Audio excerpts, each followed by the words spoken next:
Ini ada keluarga lain punya oleh. Punya kakak aku. Oh, ini masnya. Mudah-mudahan bisa manfaat. Nanti kalau udah sekolah ya, dan mudah-mudahan doanya biar nggak daring lagi ya.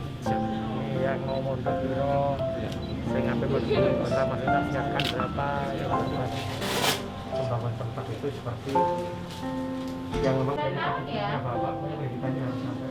Iya pak. Jadi pendidikannya ini mobilnya. Wah, top. Ada loh. Mau sekali naik, nggak bisa turun cek soalnya. Ada nongkrongan ya. Ini gemeter ya. Makasih Pak. Itu pinter mau ya. Pinternya. Ini sama Nana.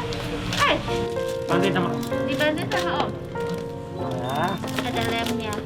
Enggak.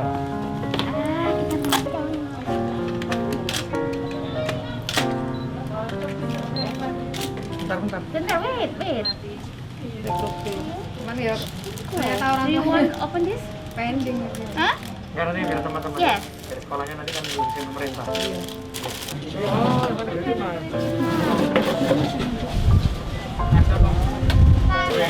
Makasih. Jadi orang harapan. Iya. Ada kalau angkot santri. Satu pintu ya.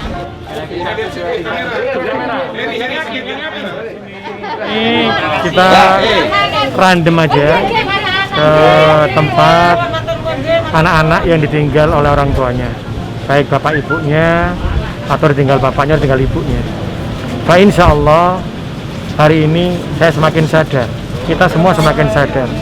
Maka kekuatan gotong royong, kekuatan empati, kekuatan kebersamaan itulah yang harus kita wujudkan. Betul.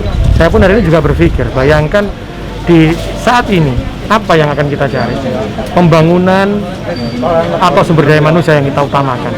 Di sinilah yang harus berimbang. Tapi kalau melihat begini, maka kesejahteraan warga, pendidikan anak-anak, penerus bangsa besok lebih utama daripada kita membangun sesuatu yang memang tidak banyak dibutuhkan. Jadi insya Allah anggaran 2022 akan kami fokuskan untuk pembangunan sumber daya manusia, untuk pekerjaan dari warga kota Surabaya. Karena kesejahteraan itu adalah utama. Sehingga pembangunan yang sifatnya bisa dilihat kasat mata mungkin akan kami kurangi. Saya mohon maaf kepada seluruh warga Surabaya. Kita punya pilihan yang sulit.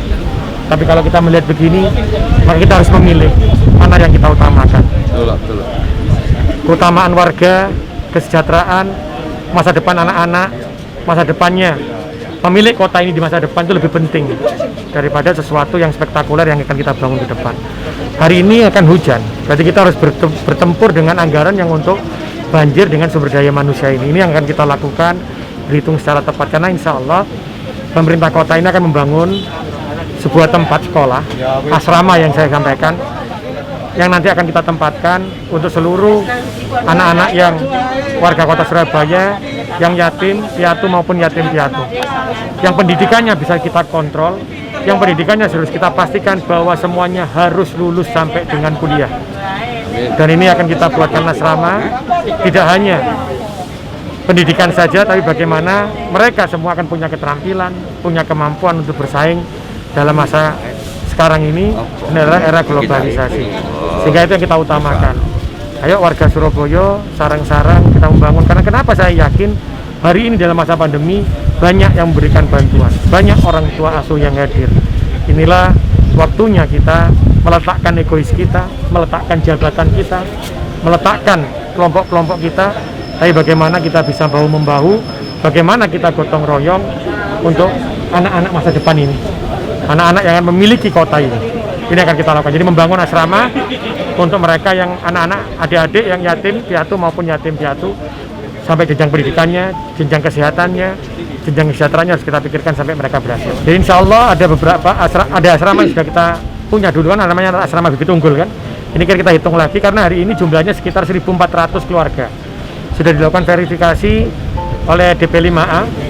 Keluarga yang hari ini sudah diverifikasi sudah 600 dari 1.400. Di situ kan kita bisa memetakan berapa yang SD, berapa yang SMP, berapa yang SMA, mau kemana, ini yang kita lakukan.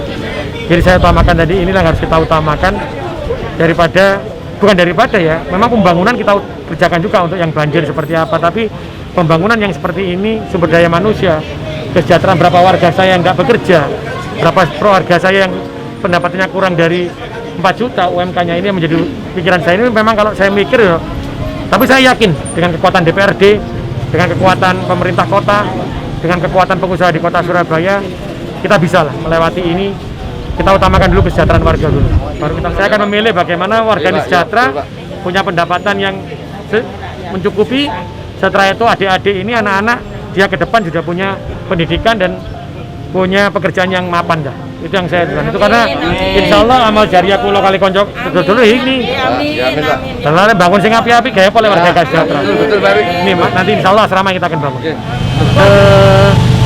Outreach ke dalam untuk memastikan verifikasi terkait data yang kami terima. Ya lebih dari 1.000 ya yang kami lakukan pendalaman ke dalam. Nah kemudian dari data ini kami sampaikan kepada Pak Wali Kota untuk bisa mengetahui bahwa anak ini yatim piatu atau yatim piatu yang nantinya akan kita gunakan oleh pemerintah kota sebagai bahan untuk intervensi. Tentunya secara prinsip kami untuk memastikan anak-anak ini akan tetap mendapatkan hak-hak anak. Nah, sesuai dengan undang-undang, kalau hak-hak anak ini tetap terpenuhi, baik itu secara pendidikannya, kesehatannya, pengasuhannya, kemudian hak-hak mereka yang lain, itu kita ingin memastikan mereka mendapatkan hak-hak tersebut. Pendidikan yang jelas, hak pendidikan di bawah anak-anak tersebut wajib mendapatkan pendidikan sampai di usia pendidikan. Nah, kalau mereka yang saat ini bersekolah di negeri, tentunya kan tidak mengeluarkan biaya pendidikan, tetapi mungkin biaya operasional kegiatan yang lain yang nanti mungkin itu yang harus sedang kita pikirkan. Artinya bahwa pemenuhan hak anak itu kita akan upayakan untuk tetap terpenuhi. Jumlahnya sedikit Lebih mas, pokoknya 1.000 lebih. Kami masih melakukan verifikasi di lapangan. Kami masih melakukan. Setelah diverifikasi jauhnya ada berapa? Yang sudah kita verifikasi baru sekitar 600-an ya. Baru ketemu 600-an, jadi yang sisanya masih dalam proses. Untuk keluarga dengan latar belakang apa saja? Macam-macam, dari menengah, bawah sampai atas. Yang keluarga di atas juga banyak.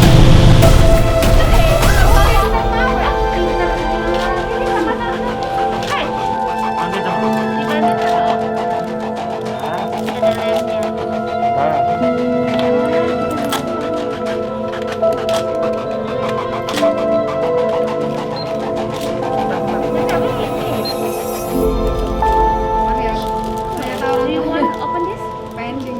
Hah? Karena ini biar teman-teman Yes. sekolahnya nanti kan diurusin pemerintah. Makasih. Nanti orang berapa? Iya. Nanti saya kalau angkot santri. 1 pintu ya. Kira-kira 1, 2, 3, 4, kamera.